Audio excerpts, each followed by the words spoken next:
Today we're going to talk about brains, bands, and better balance. What we want to focus on today is the use of what we call our basic compass lunge exercise, which is one of our first athletic style development drills that we like to use. And we're going to transition into using bands in order to challenge the brain to improve your balance. So here's how you're going to do it.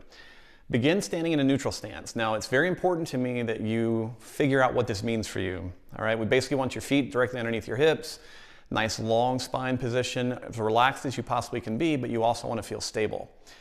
You're going to imagine that you're standing in the middle of a compass. So we're going to be doing lunge steps to the north, to the south, east and west, and then also northwest, southwest, etc.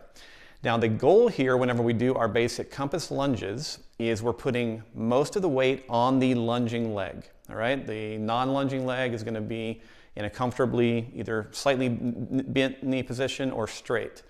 So you start off working your way around the lunge. With each step, I want to make sure that you're paying attention to your posture. All right, so that's round one. And you can do it at whatever speed you want.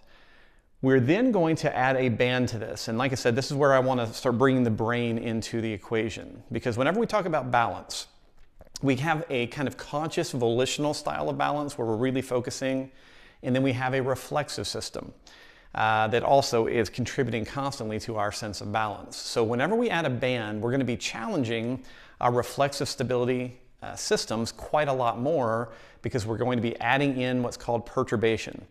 So imagine this, I'm standing here, and what you're going to see in a minute is I have a band around my waist. I'm going to step out into one of my lunge positions. Without the band, my brain can make a pretty clean map of I'm going to step forward with my right foot on a 45-degree angle. When I plant, I'm going to maintain a nice tall spine position.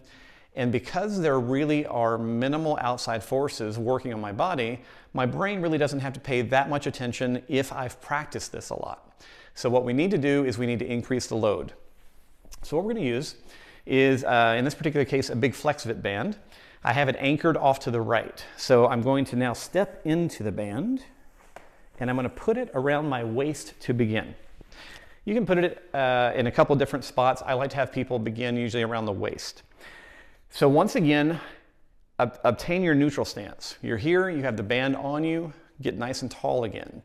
I'm going to recommend that you begin your lunge work now stepping on one of the angles toward the band, because it's going to be accelerating you into that movement. And this is usually a lot easier for you to catch yourself. It's a lot easier to figure out the amount of force that you need to use. And it's adding a little bit of a stability and challenge due to the perturbation of the band. From there, we're going to start working into moving away from the band. And what you'll notice immediately is, depending on the amount of tension you have here, you're going to have to make some significant adjustments in the amount of drive you put into this.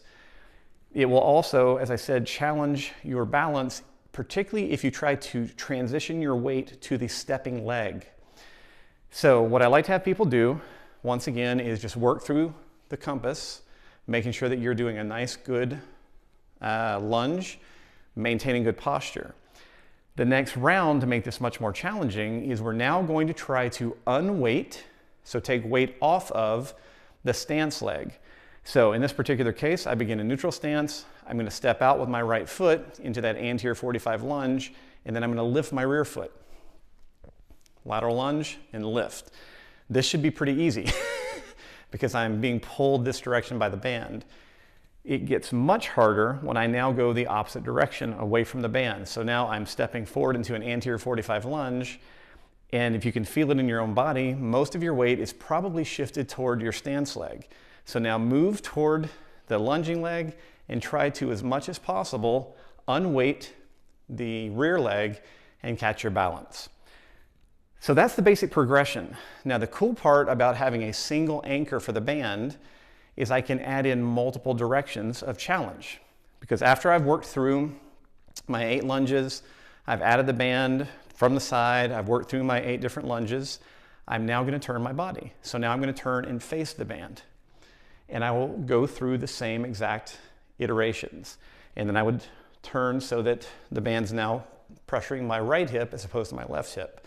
So I recommend that you choose at least 4 different directions from a single anchor point from the band working on those 8 different lunge variations.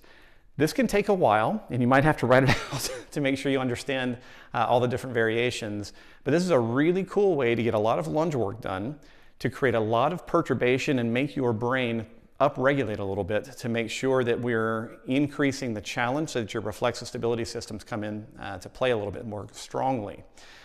Now, after you've done your multiple positions with the band, you then want to adjust the anchor point on your own body. So after you've done it around your waist, I recommend that you actually move it up on the chest.